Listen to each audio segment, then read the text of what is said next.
नमस्कार दोस्तों, आपने जो प्यार हमारे पिछले वीडियो पर अश्वमेध पर्व पर दिया उसके लिए बहुत धन्यवाद। द्रोण पर्व से पहले हमें थोड़ा सा अधिक जानकारी होनी चाहिए कि उससे पहले महाभारत युद्ध में क्या हुआ था।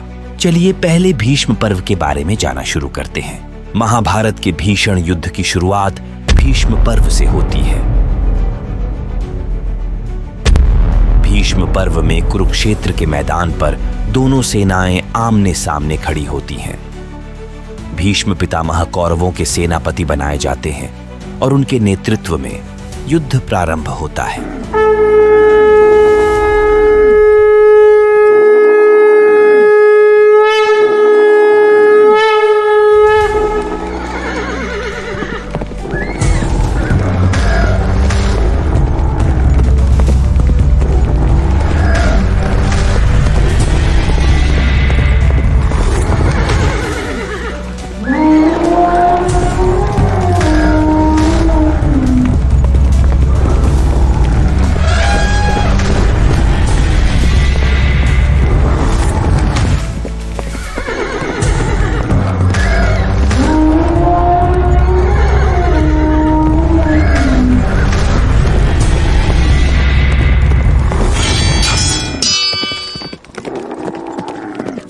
भीष्म की वीरता और उनकी युद्ध नीति के कारण पांडवों को बड़ी चुनौतियों का सामना करना पड़ता है। अर्जुन और भीष्म के बीच घमासान युद्ध होता है, लेकिन भीष्म को हराना सरल नहीं होता।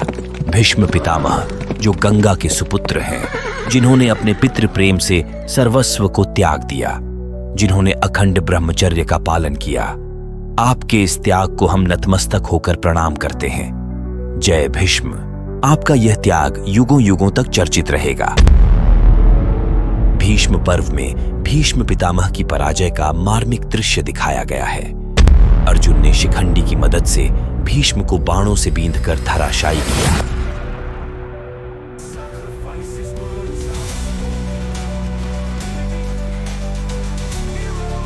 कौरवों के लिए यह एक बड़ा आघात था।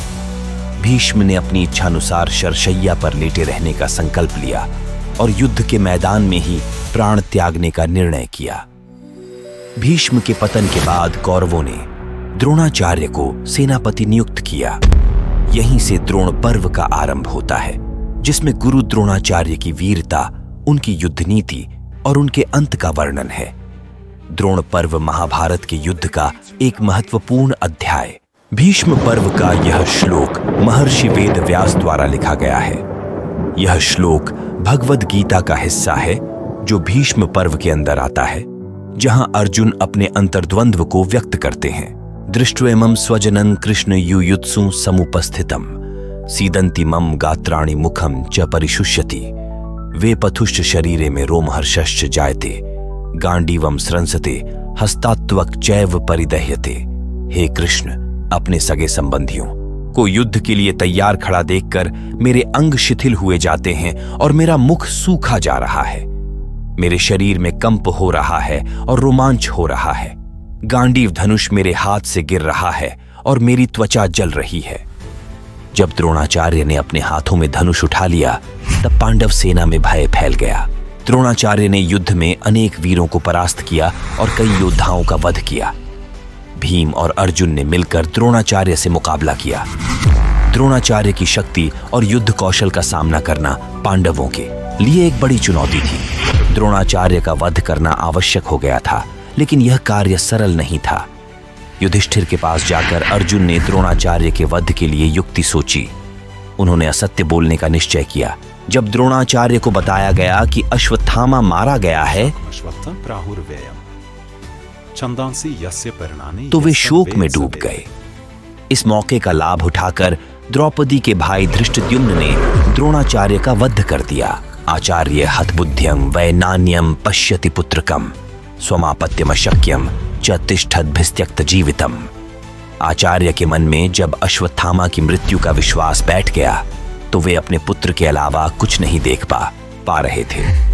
अपने पुत्र की मृत्यु की अपार वेदना में उन्होंने जीवन छोड़ दिया।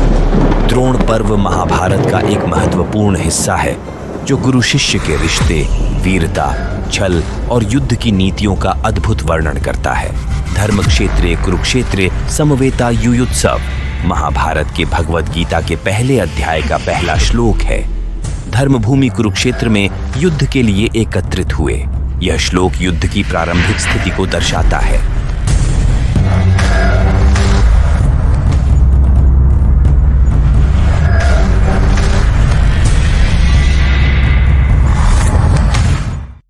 अगर आपको यह वीडियो पसंद आया हो तो कृपया इसे लाइक, शेयर और सब्सक्राइब करें। हमारे अन्य वीडियो भी जरूर देखें और अपने दोस्तों के साथ भी शेयर करें। वीडियो देखने के लिए धन्यवाद।